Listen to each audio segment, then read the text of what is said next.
الحمد للہ رب العالمین والعاقبۃ للمتقین والصلاۃ والسلام علی سید الانبیاء والمرسلین وعلی آلہ واصحابہ الطیبین الطاہرین اما بعد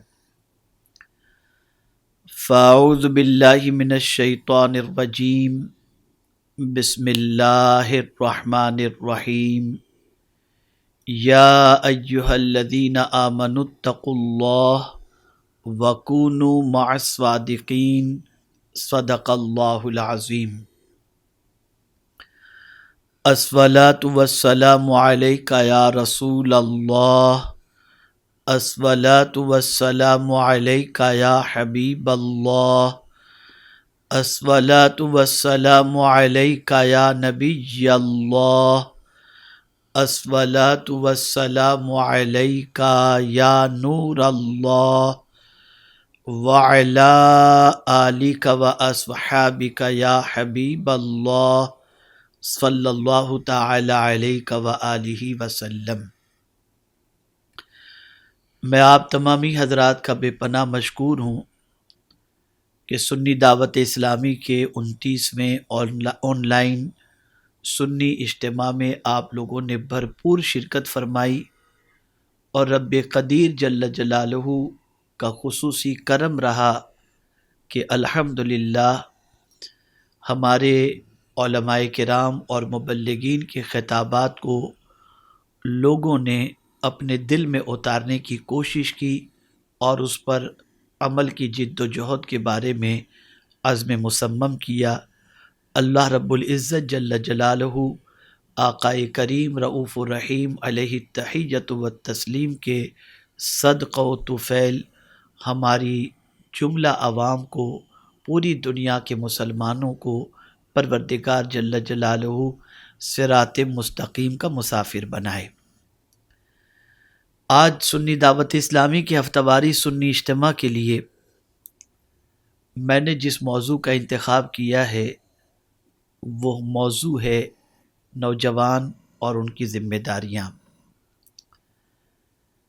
میرے پیارے آقا صلی اللہ تعالی علیہ وسلم کے پیارے دیوانوں، کسی قوم کے نوجوان کا سنور جانا یہ پوری قوم کے سنور جانے کے مترادف ہے، اور کسی قوم کے نوجوان کا بگڑ جانا یہ پوری قوم کے بگڑ جانے کے مترادف ہے۔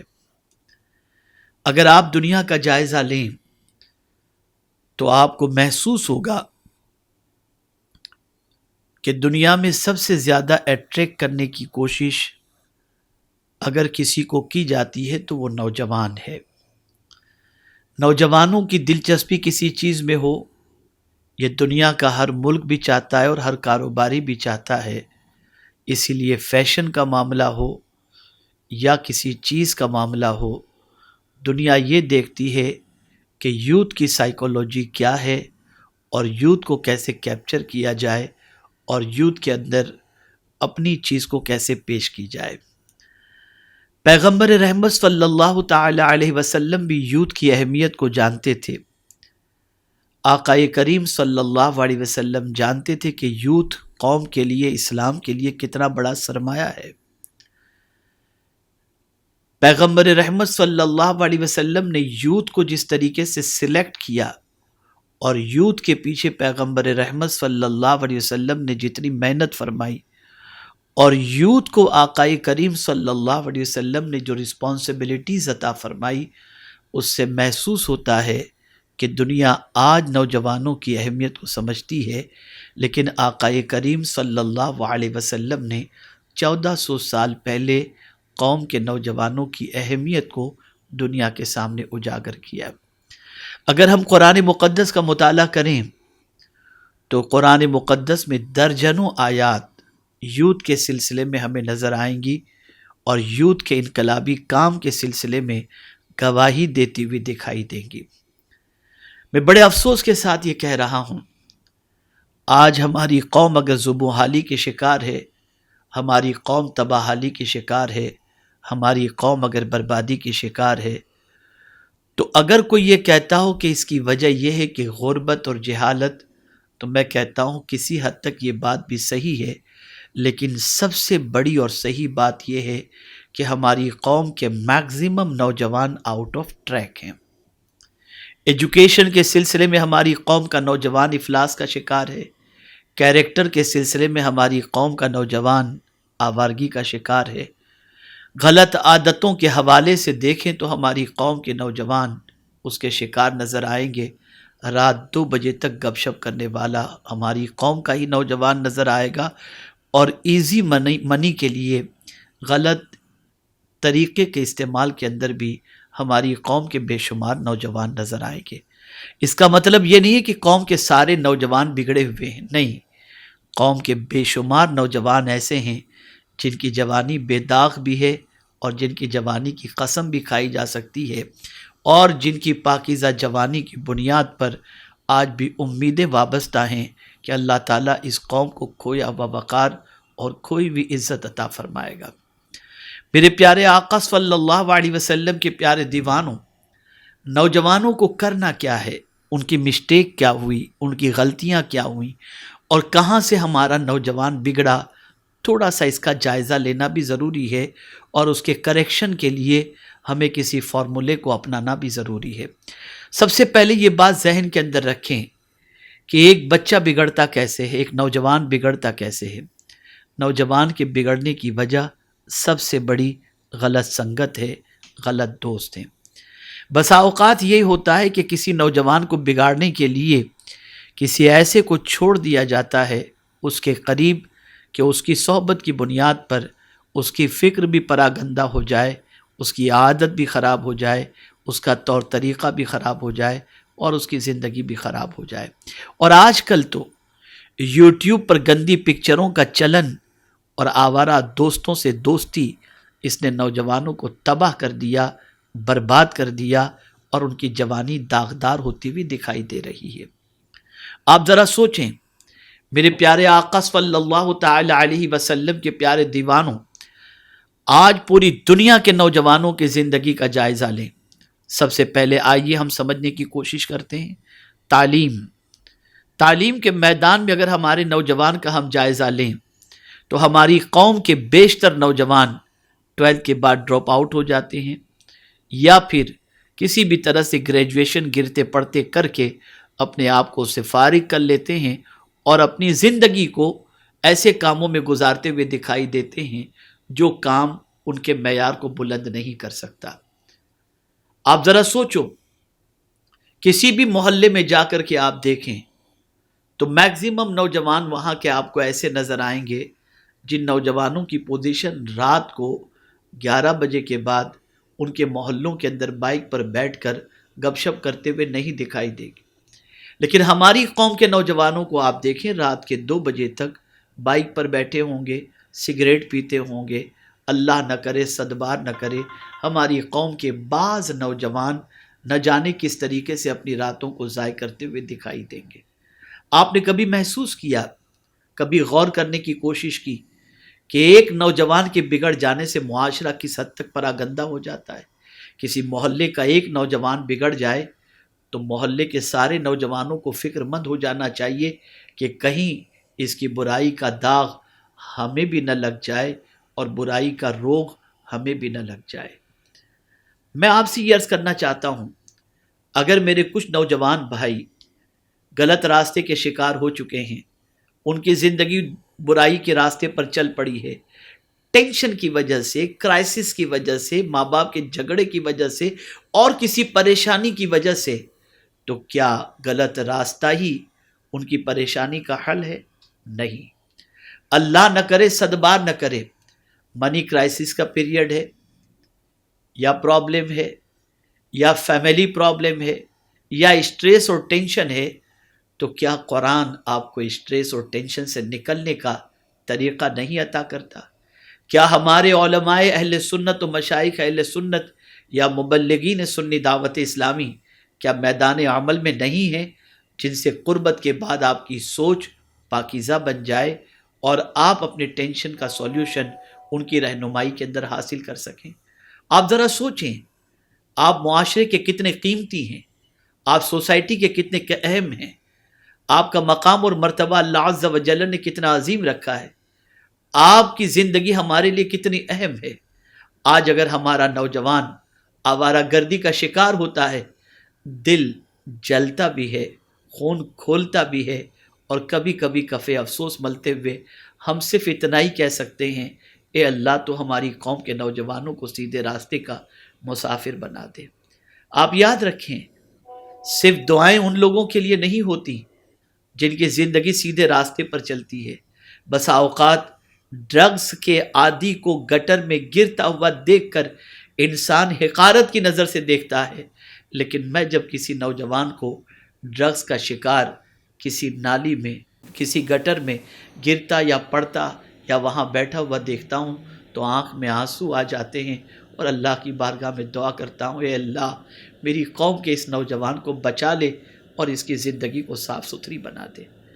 اگر کسی قوم کا نوجوان شراب کا شکار ہو جائے، اگر کسی قوم کا نوجوان ڈرگز کا شکار ہو جائے، اگر کسی قوم کا نوجوان عیاشی کا عادی بن جائے، اگر کسی قوم کا نوجوان چوری کا عادی بن جائے، اگر کسی قوم کا نوجوان ڈاکہ زنی کا عادی بن جائے، اگر کسی قوم کا نوجوان چیٹر ہو جائے، اگر کسی قوم کا نوجوان بے راہ روی کا شکار ہو جائے، تو یاد رکھیں وہ قوم کبھی ابھر نہیں سکتی، اس قوم کا ستارہ کبھی عروج کی شاہراہ کا مسافر نہیں بن سکتا۔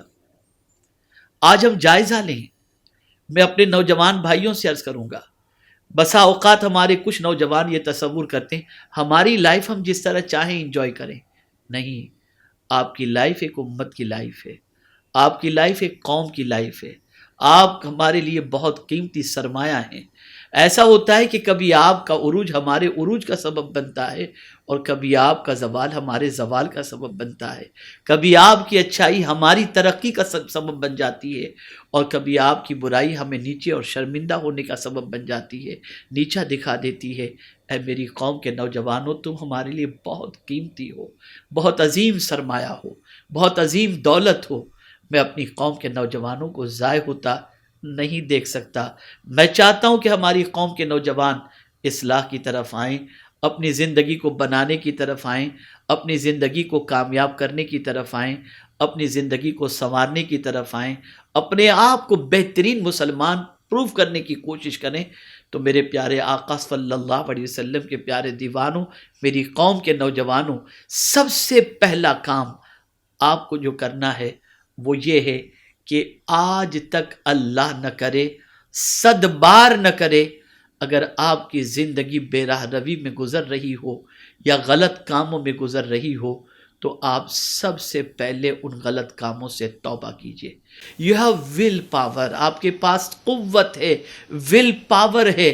اگر آپ اسے یوز کریں گے اور آپ ان چیزوں سے نکلنا چاہیں گے، تو یاد رکھیں کوئی آپ کی مدد کرے یا نہ کرے، میرا مولا ضرور مدد فرمائے گا۔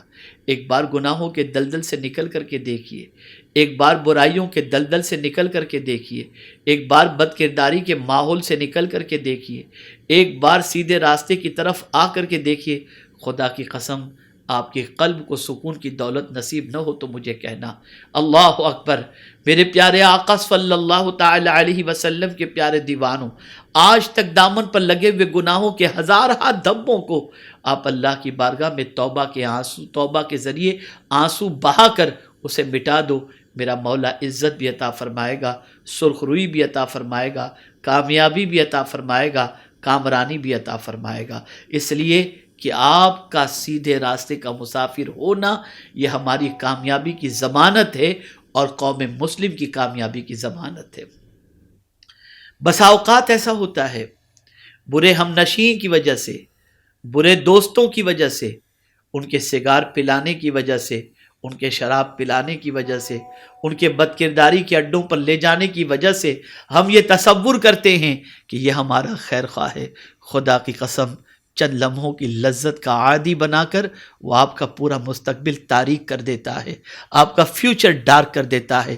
ذرا ان ماں اور باپ کے دل سے پوچھو جنہوں نے آپ کو جنم دیا، آپ کو بڑا کیا، آپ کی پرورش میں جنہوں نے اپنی زندگی کی ساعتیں گزاری، اپنی راتوں کو جاگ جاگ کر آپ کے آرام کا خیال کیا، اور ایک باپ دن کے اجالے کے اندر کڑی دھوپ میں محنت کر کے آپ کے لباس سے لے کر، آپ کی تعلیم سے لے کر، آپ کے کردار سے لے کر، آپ کی ضرورتوں تک کی تکمیل کے لیے جس باپ نے جد و جہد فرمائی، اس باپ سے پوچھو جب اس کے بیٹے کا قدم پھسل جاتا ہے تو باپ کی زندگی کے سامنے کتنا اندھیرا چھا جاتا ہے۔ کبھی آپ نے سوچا کہ آپ کے ماں باپ آپ سے کتنی امیدیں وابستہ کیے ہوئے ہیں؟ آپ ذرا سوچو، آپ کی جوانی اگر داغدار ہوتی ہے تو ماں باپ کو کتنا دھچکا لگتا ہے، اور ماں باپ کے دل پر کیا گزرتی ہے۔ اللہ اکبر! مجھے یہ کہتے ہوئے بڑا افسوس ہوتا ہے، ایک زمانہ تھا، لڑکا ہو یا لڑکی، ایک ہی بات دونوں ماں باپ سے کیا کرتے۔ بیٹی بھی کہتی ابا جہاں چاہو آپ رشتہ کر دو، اور بیٹا بھی یہی کہتا آپ جہاں چاہو رشتہ کر دو۔ لیکن اگر آج دیکھا جائے تو ماں باپ رشتے سے پہلے خود بچے سے پوچھتے ہیں بیٹا کہیں تمہارا معاملہ تو کچھ نہیں ہے، اگر ہو تو بتا دو تاکہ وہیں رشتہ کر دیں۔ بیٹی سے بھی ماں باپ یہی سوال کرتے ہیں بیٹی تیرا تعلق کسی کے ساتھ تو نہیں ہے، ورنہ آگے چل کر پریشانی ہوگی۔ اللہ اکبر!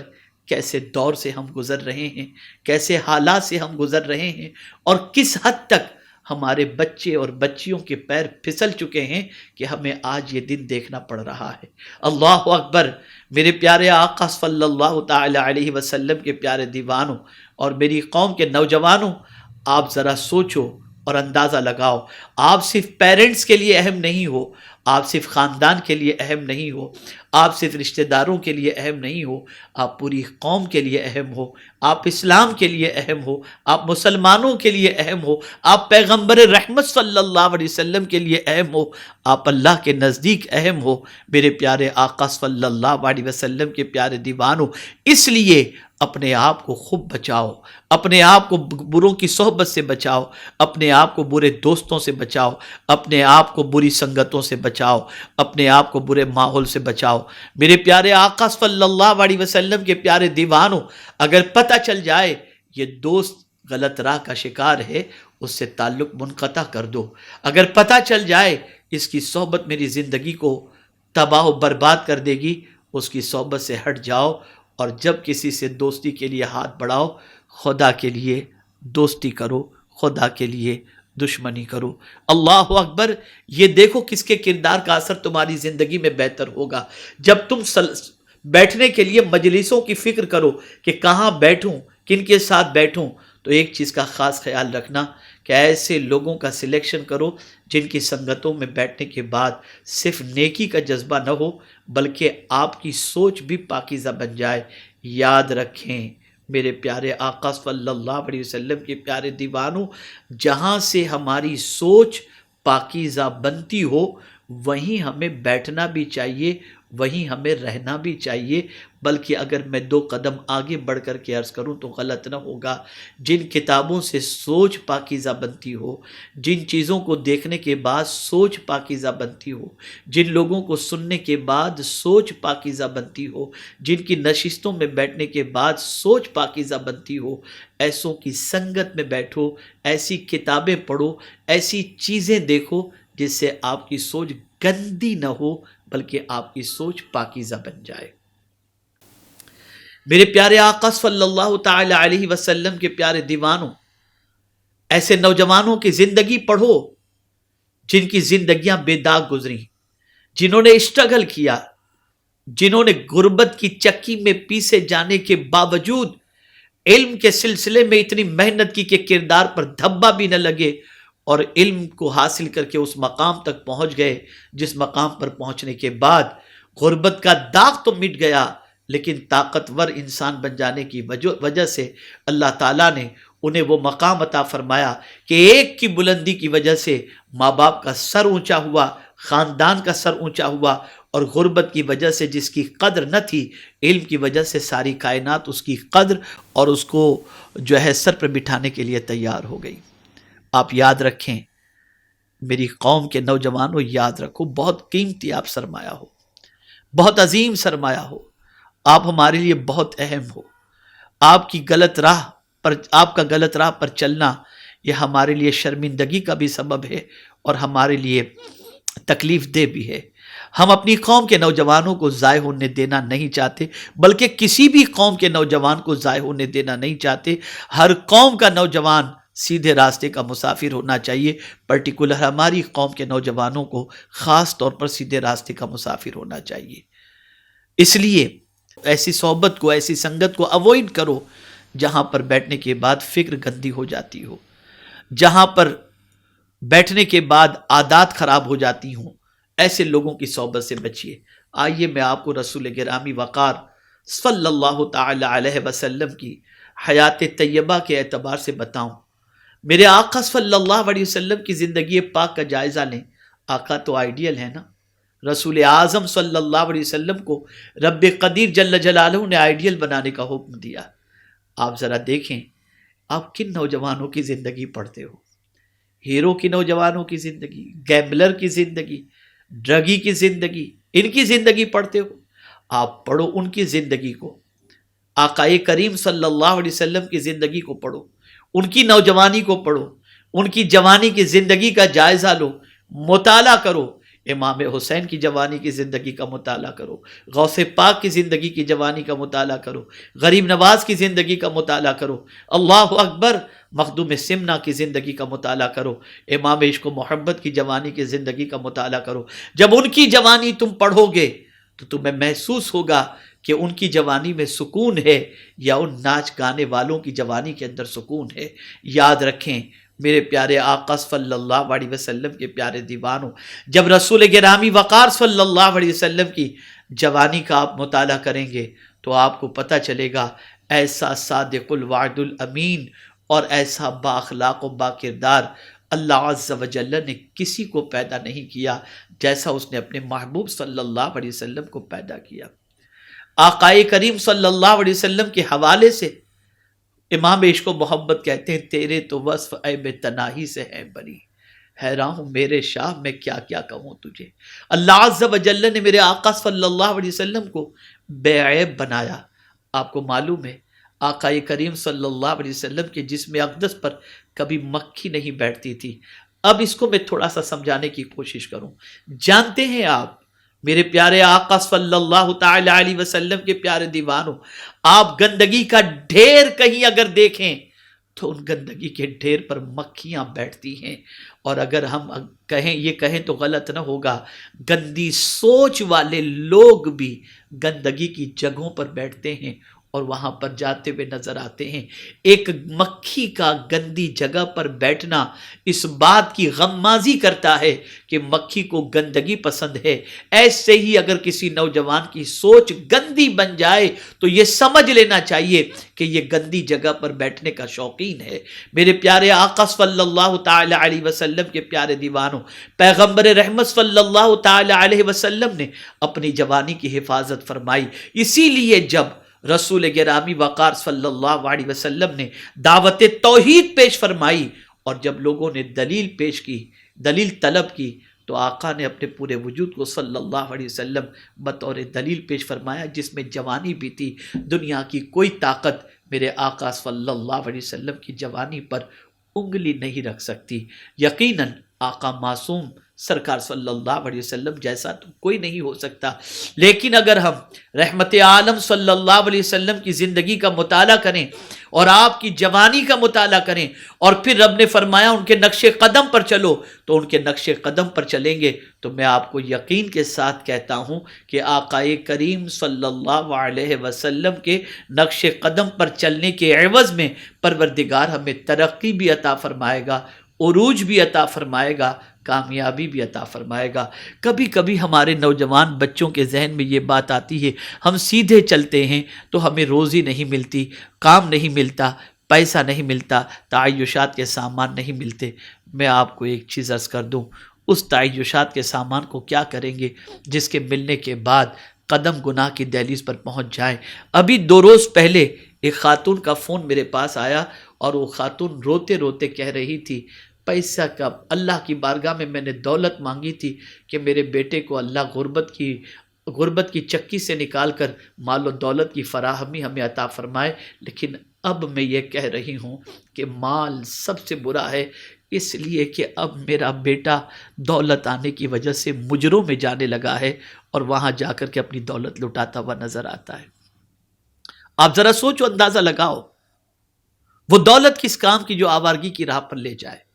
میں یہ نہیں کہتا کہ آپ اللہ کی بارگاہ میں دولت نہ مانگو، فضل والی دولت مانگو، کرم والی دولت مانگو، اللہ عز و جل کی اطاعت میں خرچ کرنے والی دولت مانگو، نیکیوں میں استعمال کرنے کی دولت مانگو، بیوی بچوں کو حلال کھلانے کے لیے دولت مانگو، لیکن اگر آپ معاشرے کا جائزہ لیں تو میکزیمم آوارہ گردی کے شکار آپ کو اگر کوئی نظر آئیں گے تو وہ سرمایہ دار کے بچے نظر آئیں گے، اور سرمایہ دار نظر آئیں گے۔ غربت کے اندر تو آدمی پیٹ کی آگ کی فکر کرے گا یا اپنی خواہش کی تکمیل کی فکر کرے گا۔ تو عرض کرنے کا منشا یہ ہے کہ اگر کسی قوم کے نوجوان کے بگڑنے کا معاملہ ہو تو وہ قوم تباہ ہو جاتی ہے۔ قوم کے لیے نوجوان بڑا سرمایہ ہے۔ آپ گلوبل لیول پر جائزہ لیجئے، کہاں کہیں مسلمان آپ کو کسی ریسرچ کے اندر نظر آ رہے ہیں، کسی بڑے مقام میں آپ کو نظر آ رہے۔ الحمدللہ سرکار صلی اللہ علیہ وسلم کا احسان ہے کہ اب ہمارے بچے تعلیمی میدان میں جد و جہد کر رہے ہیں، بڑی مشقت کر رہے ہیں، بڑی محنت کر رہے ہیں، بڑی تگودو کر رہے ہیں، لیکن اگر پرسنٹیج دیکھا جائے تو وہ لیمیٹیڈ ہے، اور بے راہ روی کے شکار دیکھے جائیں تو ہماری قوم کے نوجوان زیادہ نظر آئیں گے۔ اور کوشش کی جا رہی ہے ایک طبقے کی طرف سے کہ ہماری نوجوان نسل تباہ ہو جائے، ہماری نوجوان نسل برباد ہو جائے۔ فری میں انہیں بہت سارے غلط کام کی چیزیں دی جاتی ہیں تاکہ ان کی جوانی برباد ہو جائے اور یہ قوم خود بخود تباہ و برباد ہو جائے۔ میرے پیارے آقا صلی اللہ علیہ وسلم کے پیارے دیوانوں، ہماری قوم کے نوجوانوں کو بھی عزم مصمم کرنا ہوگا، ارادہ کرنا ہوگا، پکا ارادہ کرنا ہوگا، اور وہ ارادہ یہ ہے، شیطان تو ہمیں تباہ کرنا چاہتا ہے، ماحول تو ہمیں برباد کرنا چاہتا ہے، لیکن ہم اپنے رب کے بندے اور مصطفیٰ پیارے صلی اللہ علیہ وسلم کے امتی ہیں۔ ہم اپنی جوانی کو داغدار ہونے سے بچاتے ہوئے علم، عمل، اخلاق، کردار، ان ساری چیزوں میں محنت کر کے ہم اپنا نام، اپنے ماں باپ کا نام، اپنے خاندان کا نام، اپنے شہر کا نام، اپنے ملک کا نام، اپنے مذہب کا نام روشن کریں گے۔ میرے پیارے آقا صلی اللہ علیہ وسلم کے پیارے دیوانوں، ایمان کی وجہ سے ٹیلنٹ بھی ہے، ایمان کی وجہ سے صلاحیت بھی ہے، ایمان کی وجہ سے ذہانت بھی ہے، لیکن میرے پیارے آقا صلی اللہ علیہ وسلم کے پیارے دیوانوں، غلط سنگتوں کی وجہ سے ہماری قوم کا نوجوان آوارہ گردی کا شکار ہو گیا۔ آئیے میں آپ کو بتاؤں پروردگار جل جلالہ کے نزدیک ان بندوں کی اہمیت کیا ہے۔ بہت اچھی طرح سے ذہن میں رکھیے کہ آپ کو کہاں بیٹھنا ہے، کس کی دوستی اختیار کرنی ہے اور کس لیے اختیار کرنی ہے، اس کو خاص طور پر ذہن کے اندر رکھیں۔ اللہ اکبر۔ میرے پیارے آقا صلی اللہ تعالی علیہ وسلم کے پیارے دیوانوں، رسول اعظم صلی اللہ علیہ وسلم کی امت میں ایک ایسا بھی نوجوان گزرا ہے جسے دنیا حضرت معاذ بن جبل رضی اللہ تعالیٰ عنہ کے نام سے جانتی۔ آپ کا وصال ٹوٹل 33 ایئرز کی ایج کے اندر آپ اس دنیا سے کچھ کر گئے۔ بہت خوبصورت تھے، بہت باکردار تھے، بہت باعمل تھے، اور علم کے اعتبار سے بڑا اونچا مقام تھا۔ 33 ایئرز کے اندر رسول اعظم صلی اللہ علیہ وسلم نے یمن کا قاضی اور گورنر بنا کر انہیں روانہ فرمایا۔ آپ جانتے ہیں حضرت معاذ بن جبل رضی اللہ المولا تبارک و تعالیٰ عنہ سے متعلق 33 سال کی عمر کے اندر اس دار فانی سے وہ دار بقا کی طرف کچھ کر گئے، انتقال فرما گئے۔ ان کے بارے میں سیدنا فاروق اعظم رضی اللہ تعالیٰ عنہ کی سوچ کیا تھی، آپ ذرا سوچو۔ وہ فاروق اعظم رضی اللہ تعالیٰ عنہ جن کے بارے میں پیغمبر رحمت صلی اللہ علیہ وسلم یہ فرماتے ہیں کہ آسمان کے تاروں کے برابر اگر کسی کی نیکی ہے تو وہ عمر فاروق ہے۔ جب سیدنا فاروق اعظم رضی اللہ تعالیٰ عنہ کے وصال کا وقت قریب ہوا، زخموں کی تاب نہ لا کر اس دار فانی سے دار بقا کی طرف کچھ کرنے کے قریب تھے، محسوس ہو رہا تھا کہ میں چند ساعتوں کا مہمان ہوں، تو آپ کے قریب جو لوگ موجود تھے انہوں نے عرض کیا، حضور کسی کو خلیفہ نامزد فرما دیں۔ اب جواب سنیے فاروق اعظم کا، ارشاد فرماتے ہیں اگر اس وقت معاذ بن جبل زندہ ہوتے تو میں انہی کو خلیفہ نامزد کرتا. اور اللہ اکبر، سیدنا فاروق اعظم رضی اللہ تعالیٰ عنہ کی بارگاہ میں ایک مرتبہ حضرت معاذ بن جبل رضی اللہ تعالیٰ عنہ کا کوئی فیصلہ پیش کیا گیا کہ حضرت معاذ بن جبل رضی اللہ تعالیٰ عنہ نے یہ فیصلہ فرمایا ہے، تو سیدنا فاروق اعظم رضی اللہ تعالیٰ عنہ خوش ہو کر کے ارشاد فرماتے ہیں عورتیں معاذ کا ثانی پیدا کرنے سے قاصر ہیں، اب معاذ جیسا کوئی دوسرا پیدا نہیں ہو سکتا. یہ جوان تھے حضرت معاذ بن جبل، جس وقت انہوں نے فیصلہ فرمایا تھا ینگ تھے، وصال فرماتے وقت بھی ینگ تھے. اللہ اکبر.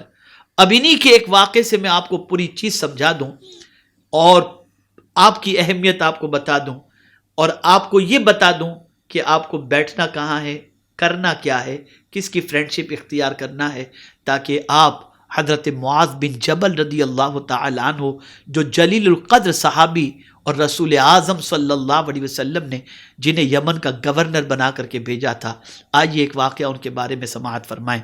میرے پیارے آقا صلی اللہ تعالی علیہ وسلم کے پیارے دیوانوں، حضرت ابو ادریس خولانی رحمۃ اللہ تعالی علیہ بیان کرتے ہیں کہ میں دمشق کی جامع مسجد میں داخل ہوا، کیا دیکھتا ہوں ایک نوخیز نوجوان موجود ہے، ایک نوخیز جوان موجود ہے، اس کے دانت موتیوں کی طرح چمک رہے ہیں، لوگ اس کے ارد گرد حلقہ لگا کر کے بیٹھے ہوئے ہیں.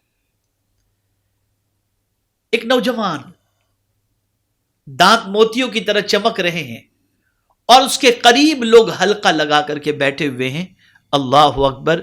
حضرت ابو ادریس خولانی رحمت اللہ تعالی علیہ فرماتے ہیں ایسا لگ رہا تھا کہ چاند کے ارد گرد تارے موجود ہوں. اللہ اکبر.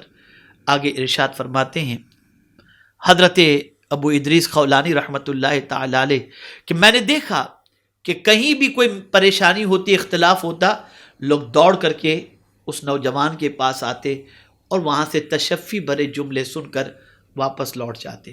حضرت ابو ادریس خولانی رحمت اللہ تعالی علیہ فرماتے ہیں مجھے رشک آیا اس نوجوان پر کہ نوجوان اور اس طرح سے اس کا مقام کہ لوگ اس کی طرف کشاں کشاں آ رہے ہیں اور ہر مسئلے کا جواب اس کے پاس سے پا کر کے جا رہے ہیں. تو حضرت ابو ادریس خولانی رحمت اللہ تعالی علیہ فرماتے ہیں میرے دل میں اس کی محبت پیدا ہوئی. میں نے کسی سے پوچھا یہ نوجوان کون ہے، تو بتایا گیا یہ نوجوان رسول اعظم صلی اللہ علیہ وسلم کے صحابی حضرت معاذ بن جبل رضی اللہ تعالیٰ عنہ. تو حضرت ابو ادریس خولانی رحمت اللہ تعالی علیہ فرماتے میرے دل میں تمنا پیدا ہوئی کہ میں ان سے اکیلے میں ملوں. تو میں نے وقت کا انتخاب کیا کہ فجر کی نماز میں جلدی سے مسجد پہنچ جاؤں، پھر جب وہ آئیں گے تو ان سے مل کر کے میں بات کروں گا. فرماتے کہ میں فجر کی نماز کے لیے مسجد پہنچا تو میں ان کو مجھ سے پہلے مسجد کے اندر پایا اور میں نے دیکھا کہ وہ اللہ کی بندگی میں مصروف ہیں. نماز سے فارغ ہوئے تو حضرت ابو ادریس خولانی رحمت اللہ تعالی علیہ فرماتے میں ان کے سامنے کی طرف سے آیا اور آ کر کے میں نے سلام کیا. انہوں نے سلام کا جواب دیا. پھر حضرت ابو ادریس خولانی رحمت اللہ تعالی علیہ نے حضرت معاذ بن جبل رضی اللہ تعالیٰ عنہ سے عرض کیا کہ اے معاذ بن جبل مجھے آپ سے اللہ کے لیے محبت ہو گئی ہے. تو حضرت معاذ بن جبل رضی اللہ تعالیٰ عنہ نے ارشاد فرمایا کیا واقعتاً مجھ سے اللہ کے لیے تم محبت کرتے ہو؟ انہوں نے کہا ہاں. پھر دوبارہ انہوں نے کہا مجھے جو ہے آپ سے اللہ کے لیے محبت ہو گئی ہے. تو واپس انہوں نے جواب میں فرمایا کیا واقعی تمہیں مجھ سے اللہ کے لیے محبت ہے؟ انہوں نے کہا ہاں. پھر تیسری مرتبہ بھی یہی بات ہوئی اور تیسری مرتبہ بھی حضرت معاذ بن جبل رضی اللہ تعالیٰ عنہ سے حضرت ابو ادریس خولانی رحمت اللہ تعالیٰ علیہ نے فرمایا کہ ہاں مجھے اللہ کے لیے آپ سے محبت ہو گئی. اب اس کے جواب میں جو انہوں نے اللہ کا ارشاد پیش کیا، حضرت معاذ بن جبل رضی اللہ تعالی عنہ جلیل القدر صحابی ہیں، انہوں نے اللہ کا جو ارشاد پیش فرمایا اس ارشاد کو بغور آپ سنیں بھی اور دل و دماغ میں بٹھانے کی کوشش کریں. اللہ اکبر. حضرت معاذ بن جبل رضی اللہ تعالیٰ عنہ فرماتے ہیں میں نے اللہ کے رسول صلی اللہ علیہ وسلم کو یہ فرماتے ہوئے سنا ہے کہ اللہ جل مجدہ فرماتا ہے میں ان لوگوں کے ساتھ کچھ خاص محبت کا معاملہ کرتا ہوں جو محض میرے لیے ایک دوسرے سے محبت کرتے ہیں۔ اللہ ان بندوں کے ساتھ خاص معاملہ فرماتا ہے جو بندے ایک دوسرے سے صرف اللہ کے لیے محبت کرتے ہیں، صرف اللہ کے لیے، کہ یہ نیک بندہ ہے میں اسے اللہ کے لیے محبت کرتا ہوں، یہ نیک بندہ ہے میں اس کی صحبت میں بیٹھوں گا تو میں بھی نیک بن جاؤں گا، اللہ کے قریب ہونے کے لیے اسے محبت کرتا ہے۔ صرف یہی مقصد اور غرض یہی ہے، اللہ کے لیے محبت کرنا۔ تو آقا کریم صلی اللہ علیہ وسلم فرماتے، رب فرماتا ہے جو میرے لیے ایک دوسرے سے محبت کرتے ہیں میں ان کے لیے خاص معاملہ فرماتا ہوں، خاص معاملہ۔ اور اسی کے ساتھ آقا کریم صلی اللہ علیہ وسلم نے رب کا ارشاد بیان فرمایا، جو محض میرے لیے ایک دوسرے سے محبت کرتے ہیں میں ان کے ساتھ خاص معاملہ کرتا ہوں۔ اور پھر سرکار صلی اللہ علیہ وسلم نے رب کا ارشاد فرمایا صرف میرے واسطے ایک جگہ آ کر بیٹھتے ہیں ان کے ساتھ بھی میں خاص معاملہ کرتا ہوں۔ یعنی دو دوست ایک جگہ بیٹھے ہیں اور صرف اس لیے بیٹھے ہیں کہ اللہ کے لیے، کہ ان کی صحبت میں بیٹھوں گا تو میں اللہ سے قریب ہو جاؤں گا، گناہوں سے نفرت پیدا ہو جائے گی، اللہ کے قرب کی دولت نصیب ہو جائے گی، اللہ کے ذکر کی توفیق نصیب ہو جائے گی، اللہ کے ارشاد پر عمل کی توفیق نصیب ہو جائے گی۔ اس لیے اگر کوئی کسی کے قریب بیٹھتا ہے، کسی اللہ کے نیک بندے کے قریب بیٹھتا ہے اور اللہ کے لیے بیٹھتا ہے تو ان بیٹھنے والوں سے بھی اللہ خاص معاملہ فرماتا ہے۔ اسی کے ساتھ ساتھ پروردگار جل جلالہ نے ارشاد فرمایا اگر کوئی اللہ کے لیے ایک دوسرے سے ملاقات کرتا ہے تو ان کے ساتھ بھی میرا معاملہ خاص معاملہ فرماتا ہے۔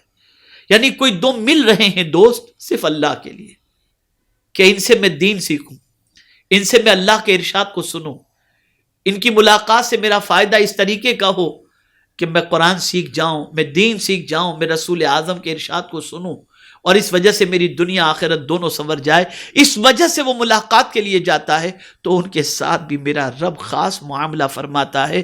اور پھر پروردگار جل جلالہ نے بہت پیارا ارشاد فرمایا، اللہ اکبر، ارشاد فرمایا اور صرف میری رضا پانے کے لیے ایک دوسرے پر خرچ کرتے ہیں۔ اللہ اکبر، اگر یہ دو دوست یا دو انسان، دو مسلمان ایک دوسرے پر صرف اس لیے خرچ کرتے ہیں کہ اللہ کی رضا حاصل ہو جائے تو میرے پیارے آقا صلی اللہ علیہ وسلم کے پیارے دیوانوں، اللہ عز و جل نے فرمایا اللہ ان کے ساتھ خاص معاملہ فرماتا ہے۔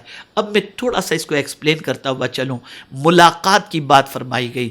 اب آپ دیکھیں آج کا نوجوان کہاں ملنے کے لیے جاتا ہے، کس سے ملاقات کے لیے جاتا ہے، کس سے دوستی کرنا پسند کرتا ہے، کس کی سنگت میں بیٹھنا پسند کرتا ہے، کس پر پیسہ خرچ کرنا پسند کرتا ہے۔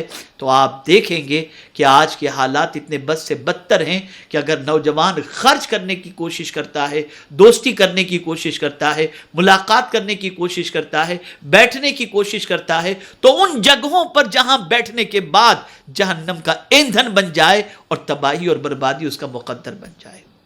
اے نوجوانوں، اللہ کے لیے محبت کرو، اللہ کے لیے دوستی کرو، اللہ کے لیے خرچ کرو، اللہ کے لیے ایک دوسرے کی نشست میں آؤ، اللہ کے لیے ملاقاتیں کرو، پھر آپ دیکھنا اللہ دل کو کیسے پھیر دیتا ہے، اللہ دل کی دنیا میں کتنا انقلاب پیدا کر دیتا ہے۔ میرے پیارے آقا صلی اللہ تعالی علیہ وسلم کے پیارے دیوانوں، ہماری قوم کا نوجوان ہمارا بہت بڑا سرمایہ ہے۔ آج چیلنجنگ کے اس دور کے اندر اگر ہمارے نوجوان بگڑ گئے تو اس قوم کو ترقی کی راہ پر کوئی دیکھ نہیں سکتا، اور خدا کی قسم اگر ہماری قوم کے نوجوان سیدھے راستے کے مسافر ہو گئے تو دنیا کی کوئی طاقت اس قوم کو تباہ و برباد نہیں کر سکتی۔ اب آئیے میں آپ کو بتاؤں ہماری قوم کے نوجوانوں کو کرنا کیا ہے۔ پہلی چیز، سوچ پاکیزہ بنائیں، صاف ستھری سوچ۔ جہاں گندا خیال آئے لاحول پڑھ کر اس کو پھینک دیں، جہاں گندے جذبات آئیں لاحول پڑھ کر اسے چھوڑ دیں، اللہ کی بارگاہ کے اندر اللہ کی پناہ مانگے کہ میرے کریم مجھے اس گندی سوچ سے، گندے خیالات سے مجھے بچا لے۔ دوسری چیز، ایجوکیشن میں محنت کرو، چاہے دینی ہو چاہے دنیاوی ہو، ٹاپر بننے کی کوشش کرو، دنیا سے پیچھے نہیں دنیا سے آگے رہنے کی کوشش کرو۔ آپ اس طرح سے محنت کریں رات و دن کہ آپ کی کامیابی پر پوری قوم فخر سے اپنا سر بلند کر سکے. علم کے میدان کے اندر دنیا سے آگے نکل جاؤ. علم کے میدان میں دنیا کو پیچھے رکھ دو. علم کے میدان کے اندر پرسنٹیج نہیں بلکہ ٹاپر بننے کی کوشش کرو. ہر فیلڈ کے اندر، ایجوکیشن کے اندر آپ کامیابی اور کامرانی کو جو ہے وہ حاصل کرنے کی کوشش کرو. تیسری چیز، ٹائم ویسٹ کرنے سے بچو. گپ شپ میں، واٹس ایپ پر، فیس بک پر، ٹویٹر پر اپنا ٹائم ضائع نہ کرو. ٹائم برباد مت کرو. ٹائم کو صحیح طور پر یوٹیلائز کرو اور اس ٹائم کو اپنی قیمتی دولت سمجھ کر صحیح کاموں کے اندر اسے خرچ کرو. چوتھی چیز، ایسی سنگتوں سے بچو جن کی صحبت میں بیٹھنے کے بعد، جو جملہ میں عرض کر رہا ہوں اسے ذہن میں رکھیں، جن کی صحبت میں بیٹھنے کے بعد آپ کا مورل ڈاؤن ہو اور آپ کی ایجوکیشن کی رفتار سلو ہو جائے اور آپ کی زندگی آؤٹ آف ٹریک ہو جائے. ایسوں کی سنگت کو اوائڈ کرو، بچو ایسوں کی سنگت سے، ایسوں کی دوستی سے گریز کرو. پانچویں چیز، قناعت اختیار کرو. فضول خرچی سے بچو. کم سے کم پیسے میں کام ہو جاتا ہو تو زیادہ خرچ مت کرو. قناعت پسندی کو اپنی زندگی بناؤ. اور اسی کے ساتھ ساتھ میرے پیارے آقا صلی اللہ علیہ وسلم کے پیارے دیوانوں، اپنے کیریکٹر اور اپنے بیہیویئر کو درست سے درست تر کرو. کیریکٹر لوز نہ ہو، کیریکٹر لیس نہ ہو. اور اسی کے ساتھ ساتھ یہ بھی خیال رکھیں کہ آپ کی زبان سے نکلنے والا جملہ کسی کے دل کو چھلنی نہ کر دے بلکہ کسی کے دل کے اندر خوشیوں کو بھر دے. اس کا بھی آپ خیال کریں. اسی طریقے سے مخلوق خدا کی خدمت، اس کا خیال کریں. یہاں ایک خاص بات عرض کروں، خاص بات. بس اوقات ہمارے نوجوان پھسل جاتے ہیں. کسی لڑکی کو دیکھا پریشانی کے اندر اور وہ رو رہی ہے اور اس کو سپورٹ کرنے کے لیے گئے اور پھر اس کے بعد وہ سپورٹ کی بجائے پھر زندگی اس کے ساتھ وابستہ ہو گئی، مقصد بھول گئے اور اس کے ساتھ زندگی گزرنے لگ گئی اور پھر نتیجہ یہ ہوا کہ نکلے تھے کہیں کے لیے، پہنچ گئے کہیں اور. یاد رکھیں، مصیبت زدوں کو آپ ہینڈ کرچیف تو دے دیں، کاندھا نہ دیں. خاص طور پر لڑکیوں کے حوالے سے کہہ رہا ہوں. اس چیز کا خاص طور پر خیال رکھیں. ان کا تعاون کریں، ان کو مصیبتوں سے نکالیں، ان کو پریشانیوں سے نکالیں، تکالیف سے نکالیں، غموں سے نکالیں. جس طرح سے جس کی جو مدد غموں کے اندر ہو سکتی ہو آپ ضرور کریں. لیکن خاص طور پر لڑکیوں کے سلسلے میں آپ چوکن نہ رہیں، کہیں ایسا نہ ہو کہ آپ مقصد سے ہٹ جائیں. ضرور اگر کوئی اس قسم کی بچی آپ کے پاس پہنچتی ہے، چاہے وہ کسی بھی مذہب کی ماننے والی ہو اور کسی پریشانی کی شکار ہے، آپ اس کی پریشانی کو دور کرنے کی کوشش ضرور کریں اپنی حد المقدور. لیکن کبھی اس کی محبت کا چراغ اپنے سینے میں روشن نہ ہونے دیں اور اپنے ایم اور اپنے مقاصد کو آپ جو ہے بھولیں نہیں. میرے پیارے آقا صلی اللہ علیہ وسلم کے پیارے دیوانوں، اب آخری بات میں عرض کرتا ہوں اور وہ یہ ہے، آپ کے پیرنٹس نے آپ کی جدائی کا غم برداشت کیا. آپ کے پیرنٹس نے آپ کے پیچھے سرمایہ خرچ کیا. آپ کے پیرنٹس نے اپنی محبتوں کو آپ کی لائف کے اندر انویسٹ کیا. آپ کے پیرنٹس نے آپ کی زندگی سنوارنے کے لیے اچھی اسکول اور کالج کا اہتمام کیا. آپ کے پیرنٹس نے در در کی ٹھوکریں کھا کر آپ کی فیس کا اہتمام کیا. ایک ہی وجہ، میرا بچہ مستقبل کا سہارا بنے یا اس کا مستقبل تابناک بن جائے. کہیں ایسا نہ ہو کہ آپ اپنے والدین کی امید کا جنازہ نکال دیں اور اس کے بعد ان کی دعاؤں کی بجائے ناراضگی کو آپ مول لیں. اس لیے میری گزارش ہے نوجوانوں، یہ چند باتیں ذمہ داریوں کی میں نے آپ کے گوش گزار کی. آپ ان ذمہ داریوں کو نبھائیں اور اپنی جوانی کی حفاظت کریں. مجھے امید ہے کہ میری قوم کا نوجوان میری اس عرض کو ضرور قبول کرے گا اور اپنے دامن کو گناہوں سے بچانے کی کوشش کرتے ہوئے گندی پکچروں سے لے کر، گندے دوستوں سے لے کر، گندی سوچ سے لے کر، گندی عادتوں سے لے کر، گندے سرکل سے لے کر، ہر چیز جو گندگی کی طرف لے جائے اس سے بچ کر ایک صاف ستھرا پاکیزہ معاشرہ تشکیل دینے اور اپنی زندگی کو پاکیزہ بنا کر دنیا کے سامنے کامیابی اور کامرانی کا جھنڈا لہرانے کی ہماری قوم کے نوجوان کوشش کریں گے۔ اللہ رب العزت جل جلالہ آقائے کریم رؤوف الرحیم علیہ التحیۃ والتسلیم کے صدق و طفیل ہماری قوم کے نوجوانوں کو سیدھے راستے کا مسافر بنائیں، اور پروردگار جل جلالہ ہر جائز مقصد کے اندر انہیں کامیابی اور کامرانی سے ہمکنار فرمائے۔ وما علینا الا البلاغ المبین۔ السلام علیکم ورحمۃ اللہ وبرکاتہ۔